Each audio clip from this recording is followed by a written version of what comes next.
So yesterday afternoon, my team, Sergeant Cardinal, and several of our officers did effect an arrest on a 12-year-old juvenile student for terroristic threats that were recirculating through social media.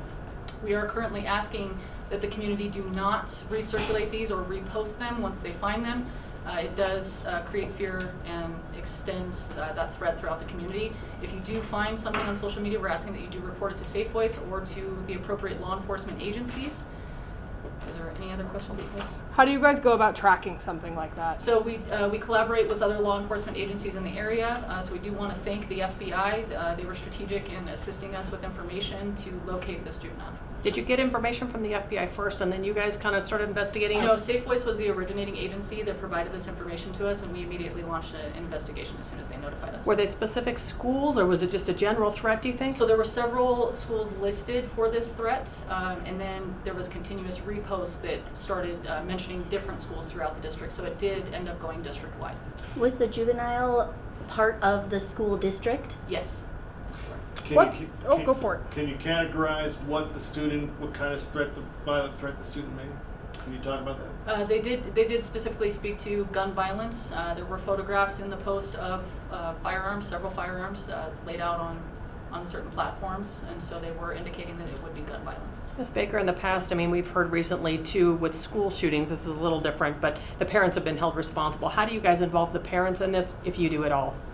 In this instance, the parents would not be involved as part of our investigation. They were actually very cooperative and assisted us strategically throughout this investigation. Kids and teenagers might not realize the magnitude of something like this. What's your messaging to someone at home thinking about posting something stupid on social media? This is part of that repost that we're talking about. There are actual real life consequences for the things that you are doing online, and so we would encourage our students to learn more about that and pay more attention to that because it can have a negative effect. How often would you say you guys see threats online? It's very frequent. It's more frequent than it is actually in person. Obviously, all online social media is pretty much how our youth communicate, so that's the greatest level of platform that we receive threats through. Was it specifically a school, just generally an environment, or people at the school? No, there was no individuals named. It was just directed at schools. How hard is something like this to trace? I mean, with the recirculating, some kid posted on Snapchat, it gets shared 200 times. How do you find where that threat originated from? It is very difficult to track, but that's where we collaborate with our other law enforcement partners to ensure that everybody is on the same page and we're all receiving the same information to narrow it down. Was the suspect known to law enforcement for anything else in the past? No.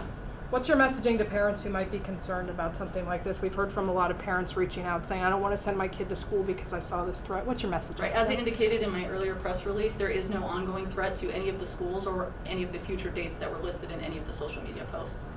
So they can feel free to send their students to school. There's no threat. Is this juvenile being held at Jan Evans right now? Currently, yes. The weapons found in the picture, were those found in possession of the juvenile, or was that just like a generic picture you found online? So this is still an ongoing investigation. There's not a lot of information that I can release relative to that. Do you have any reasons as to why the juvenile was posting these? Again, ongoing investigation. I can't release that. Has the Washoe County School District worked with the FBI before? Yes, frequently. Where did you arrest the subject? Was he at school? Was he at home? The juvenile was arrested at their residence.